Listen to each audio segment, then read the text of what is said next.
l'encadrement, pas un point de détail. Et l'encadrement, pas un point de détail. Des réglementations, des normes d'encadrement. Mise en danger des jeunes enfants. Non, non, non, non, non, non, non, non, on se laissera pas faire. Nos promis jurés, on ne les laissera pas tomber. Non, non, non, non, non, non, non, non, on se laissera pas faire. Le bien-être des bébés est notre priorité. À la consigne, les bébés ne sont pas des sardines. Pas de bébés. Pas de bébés à la consigne. Pas de bébés à la consigne.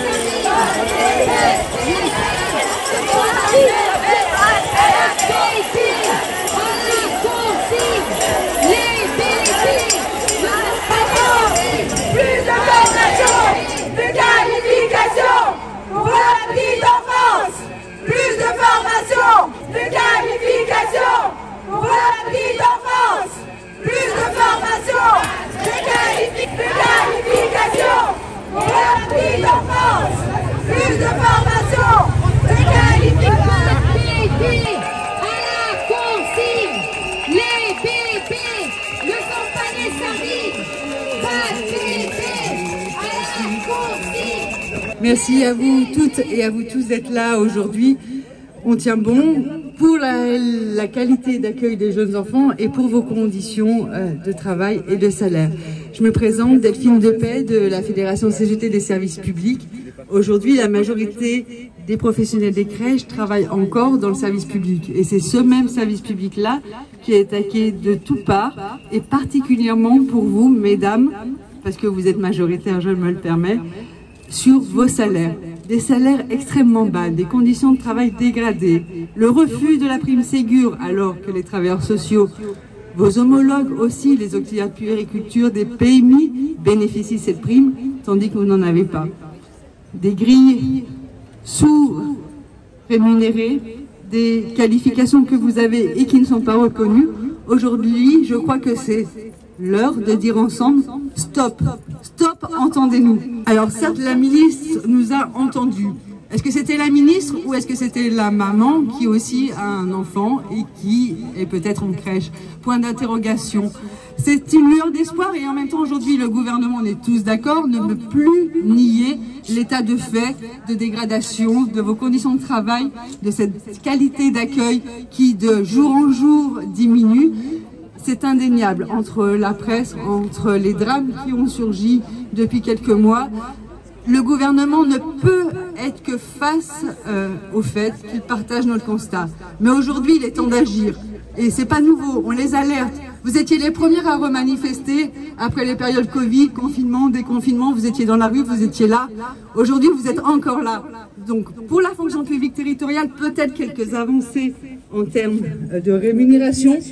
Il n'y a que des engagements oraux de la ministre, mais rien de croisé avec les différents ministères, notamment celui dont on relève qui est le ministère de la fonction et de la transformation publique.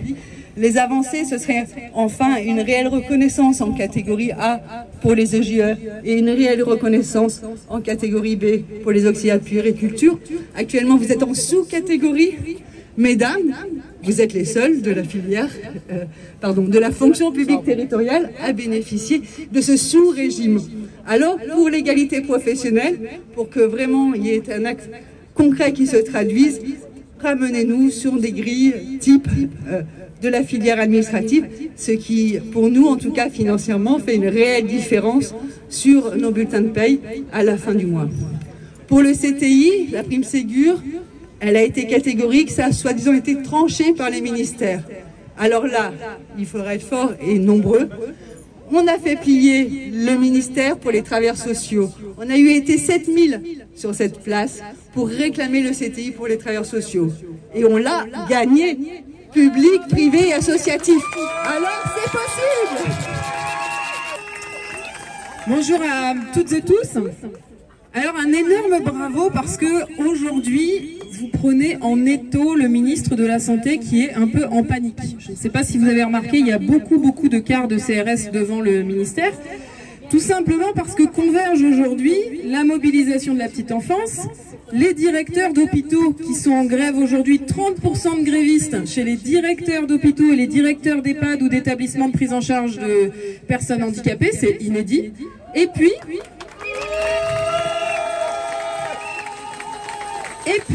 nous avons un piquet de grève là juste à côté, à 100 mètres, auquel je vais me rendre juste après, avec des sans-papiers qui sont en grève, puisque vous savez que la CGT a lancé une grève de sans-papiers depuis avant-hier, 600 grévistes sans-papiers. Et là, on a des patrons voyous, des patrons récalcitrants qui refusent toujours de délivrer aux grévistes les documents attestant qu'ils travaillent bien depuis plus de 3 ans en France et leur donnant droit à avoir une régularisation. Parce que, évidemment, pour des patrons, garder des salariés sans papier, c'est toujours plus pratique parce que comme ça, on ne peut pas refuser de faire des heures supplémentaires, de travailler dans des conditions de travail exécrables et d'être payé au lance-pierre. Donc, on a une magnifique journée de convergence des luttes qui résume la politique du gouvernement, l'impasse de la politique du gouvernement et la façon dont ce gouvernement traite la santé et le social. Parce que pour que tous les professionnels de la petite enfance soient en grève et des directeurs d'hôpitaux soient aussi en grève, on voit bien à quel point aujourd'hui on va loin dans le sacrifice de ces métiers. Le mot d'ordre qui est important aujourd'hui, c'est de dire que nos bébés ne sont pas des marchandises. Nos bébés ne peuvent pas être traités comme des marchandises. C'est pas possible que depuis 10 ans, on passe son temps à baisser les normes, à baisser le nombre de mètres carrés par enfant, à baisser le nombre de professionnels par enfant, à baisser le nombre de professionnels qualifiés par enfant. Et pourquoi est-ce que c'est fait? Évidemment pour faire des économies, mais surtout pour faire un boulevard au secteur privé lucratif, qui intrigue directement pour faire baisser ces normes et pour pouvoir spéculer sur nos enfants parce que ils ont bien repéré qu'avec le vieillissement de la population, avec les nouveaux besoins de prise en charge de la petite enfance pour que les femmes puissent travailler, il y avait un secteur où on pouvait dégager beaucoup d'argent avec l'argent de la sécurité sociale et avec l'argent des familles. Et donc, le mot d'ordre aujourd'hui, c'est de dire que le privé lucratif doit être exclu des financements publics. C'est plus possible de laisser croire qu'on peut distribuer de l'argent aux actionnaires tout en prenant soin des enfants et de nos proches. Ça n'a pas toujours existé, le privé lucratif, dans le secteur de la petite enfance. C'est important de rappeler que le secteur a été ouvert au privé lucratif seulement au début des années 2000 et avec des discours très mensongers selon lesquels le privé ça permettait de faire mieux pour moins cher, etc. Aujourd'hui on voit tout l'inverse, le privé c'est plus cher pour un service bien moindre et pour des conditions de travail catastrophiques pour les professionnels.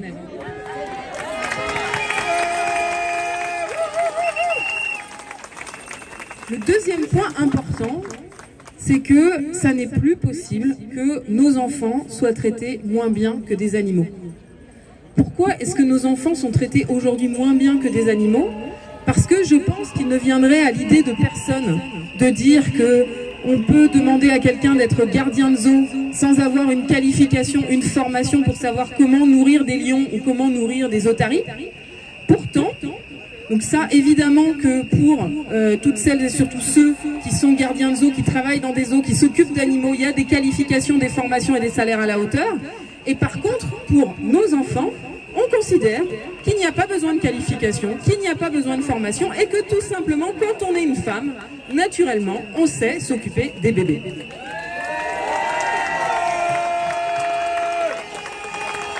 Eh bien non, monsieur le ministre. Quand on est une femme, on ne sait pas s'occuper naturellement d'un bébé. Les hommes peuvent aussi apprendre, d'ailleurs.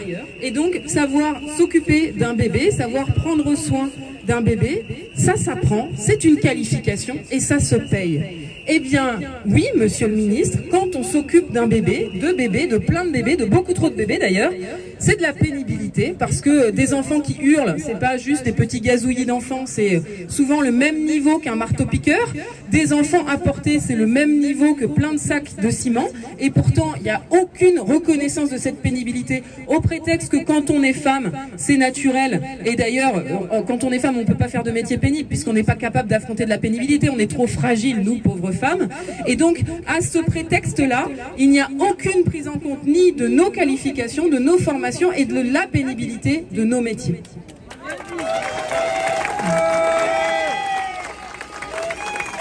Votre mobilisation d'aujourd'hui, elle est très importante pour toutes les femmes. Elle est très importante parce que c'est parce que les métiers féminisés sont si mal payés, parce que les métiers de la petite enfance, les métiers de la santé sont si mal payés, qu'il y a toujours 25% d'écart entre les femmes et les hommes au niveau salarial au travail. Et donc le gouvernement ne peut pas nous dire égalité femmes-hommes, grande cause nationale, bon, bien qu'ils le disent de moins en moins, ils n'osent même plus le dire, et dans le même temps, dans un secteur qui relève de sa responsabilité directe, continuer à sous-payer des métiers entiers qui, comme par hasard, sont féminisés. Et vous savez quoi? Pourquoi les directeurs sont là, juste à côté? Parce que maintenant, les directeurs sont des directrices.